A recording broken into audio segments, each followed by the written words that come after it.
भारत में गरीबी को दूर करने के लिए सरकार के द्वारा प्रयास। अब देखो भारत में गरीबी को दूर कैसे किया जाए।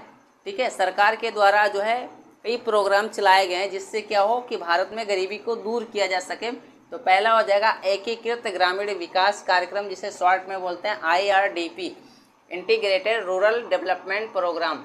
एकीकृत ग्रामीण विकास कार्यक्रम जो है 1976 से 77 में 20 चयनित जिलों में शुरू किया गया। ठीक है, जो IRDP कार्यक्रम था या प्रोग्राम था उसको 1976 से 77 के बीच में 20 चयनित जिलों में शुरू किया गया था, चालू किया गया था, और 1980 में इसका देश के सभी ब्लॉकों तक विस्तार किया गया। और 1980 में क्या हुआ कि देश में जितने भी ब्लॉक हैं वहाँ तक इसको विस्तार कर दिया गया। और इस कार्यक्रम का उद्देश्य क्या था कि चयनित परिवारों को उत्पादक संपत्ति, अच्छे निधि रणनीति के माध्यम से निर्धनता रेखा से ऊपर उठाने में सक्षम बनाना।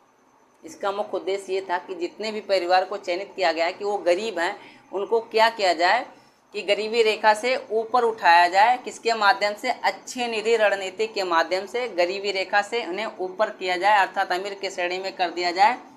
और यह ग्रामीण निर्धनों को प्राथमिक क्षेत्रों जैसे कृषि, बागवानी और पशुपालन जैसे विभिन्न गतिविधियों में स्वरोजगार उद्यमों को लेने में सहायता करता है। मतलब ये जो IRDP प्रोग्राम था ये क्या करता था कि जितने भी गांव के गरीब लोग थे उनको जो है प्राथमिक क्षेत्रों में जैसे कृषि का कार्य हो गया, बागवानी हो गया और पशुपालन, इन सभी विभिन्न गतिविधियों में अपना खुद का रोजगार ये चालू कर सकें। द्वितीय क्षेत्र में जैसे बुनाई हो गया, हस्तशिल्प हो गया, और तृतीय क्षेत्र में सेवा और व्यापार गतिविधियां सम्मिलित की गई, जिससे क्या हो कि जो गांव के लोग हैं या देश के लोग हैं गरीबी रेखा से नीचे हैं, इन सभी गतिविधियों में सम्मिलित होकर ठीक है अपना रोजगार चालू कर सकें।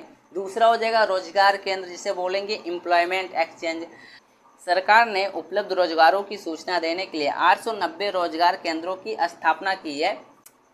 तीसरा नंबर हो जाएगा राष्ट्रीय ग्रामीण रोजगार कार्यक्रम, जिसे शॉर्ट में बोलते हैं NREP, national rural employment programme. अब देखो केंद्र और राज्यों के बीच ठीक है 50:50 जो है विभाजन के आधार पर केंद्रीय प्रायोजित योजना के रूप में अक्टूबर 1980 में राष्ट्रीय ग्रामीण रोजगार कार्यक्रम चालू किया गया या प्रारंभ किया गया। और कार्यक्रम का मूल उद्देश्य क्या था कि अतिरिक्त एवं लाभदायक रोजगार उत्पन्न करना। ठीक है, अतिरिक्त एवं लाभदायक रोजगार क्या करना? उत्पन्न करना, स्थिर सामुदायिक परिस्थितियां बनाना और ग्रामीण क्षेत्रों में जीवन की समग्र गुणवत्ता में समान सुधार लाना था। इसके लिए क्या बनाया गया? राष्ट्रीय ग्रामीण रोजगार कार्यक्रम बनाया गया था। चौथा हो जाएगा जवाहर रोजगार योजना, JRY, जिसे शॉर्ट में बोलते हैं। 1989 से 90 में जवाहर रोजगार योजना JRY का शुभारंभ या आरंभ किया गया। यह मुख्य रूप से एक मजदूरी रोजगार कार्यक्रम था। यह मुख्य रूप से क्या था? एक मजदूरी के लिए रोजगार का कार्यक्रम या प्रोग्राम था, जिसके अंतर्गत प्रत्येक निर्धन परिवार के कम से कम एक सदस्य को अपने घर के पास एक कार्यस्थल में एक वर्ष में 50 से 100 दिनों के लिए रोजगार दिया जाएगा। जवाहर रोजगार योजना का मुख्य उद्देश्य यह था कि प्रत्येक गरीब परिवार से कम एक सदस्य को ठीक है उसके घर के पास जो है या गांव में एक साल में 50 से 100 दिन तक रोजगार दिया जाएगा। ठीक है, इसलिए क्या बनाया गया? JRY, जवाहर रोजगार योजना बनाया गया था। 5 नंबर हो जाएगा ग्रामीण भूमि रहित रोजगार गारंटी कार्यक्रम, जिसे शॉर्ट में बोलते हैं RLEGP, rural landless employment guarantee programme. अब देखो RLEGP को 15 अगस्त 1983 को ग्रामीण क्षेत्रों में अतिरिक्त रोजगार को सृजित करने के लिए विशेषकर ग्रामीण भूमिहीन श्रमिकों के लिए आरंभ किया गया था। RLEGP को 15 अगस्त 1983 को ग्रामीण क्षेत्रों में लोगों को रोजगार देने के लिए, रोजगार सृजित करने के लिए, विशेषकर उन व्यक्तियों के लिए जिसके पास जमीन नहीं था, भूमि नहीं था, ठीक है, उनके लिए इसको चालू किया गया। और इस योजना के अंतर्गत एक वर्ष में 100 दिनों तक प्रत्येक भूमिहीन परिवार के कम से कम एक सदस्य को रोजगार दिया जाता है। और इस योजना में क्या हुआ? जिसके पास जमीन नहीं था, ठीक है, अर्थात भूमिहीन जो श्रमिक थे, उनको जो है एक वर्ष में 100 दिनों तक रोजगार दिया जाता है। 6 नंबर हो जाएगा स्वरोजगार के लिए ग्रामीण युवाओं का प्रशिक्षण, training of rural youth for self employment. अब इसको शॉर्ट में TRYSEM भी बोलते हैं। तो TRYSEM को 15 अगस्त 1979 को बेरोजगार शिक्षित ग्रामीण युवाओं के लिए रोजगार के अवसर पैदा करने के लिए एकमात्र उद्देश्य के साथ शुरू किया गया था। TRYSEM को 15 अगस्त 1979 को चालू किया गया, इसलिए चालू किया गया कि जिससे जितने भी बेरोजगार शिक्षित युवा हैं, जो पढ़े लिखे हैं, उन्हें कोई जॉब या कोई रोजगार नहीं मिलता है, तो उन्हें क्या किया जाए, उनके लिए रोजगार के अवसर पैदा करने के लिए TRYSEM को चालू किया गया था।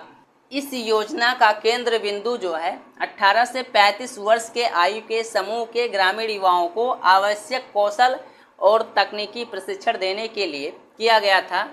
इस योजना का मुख्य केंद्र बिंदु क्या था कि 18 से 35 वर्ष के जितने भी शिक्षित युवा हैं, ठीक है, उनको जो है तकनीकी प्रशिक्षण के माध्यम से और औद्योगिक प्रशिक्षण के माध्यम से क्या किया जाए, प्रशिक्षित किया जाए, जिससे वे कृषि और संबद्ध औद्योगिक गतिविधियों में स्वरोजगार की व्यावसायिकता रूप से क्या हो, सक्षम हो सके, जिससे क्या हो कि वो कृषि से संबंधित हो या औद्योगिक गतिविधियों से संबंधित हो, इनमें क्या करें, खुद का रोजगार चालू कर सके।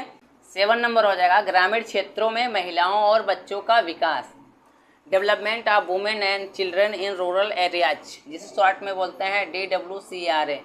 देखो, यह कार्यक्रम जो है 50 जिलों में एक पायलट योजना के आधार पर छठी योजना में आरंभ किया गया था। मतलब इस प्रोग्राम को 50 जिलों में एक पायलट योजना के तहत जो है छठी योजना में चालू किया गया था।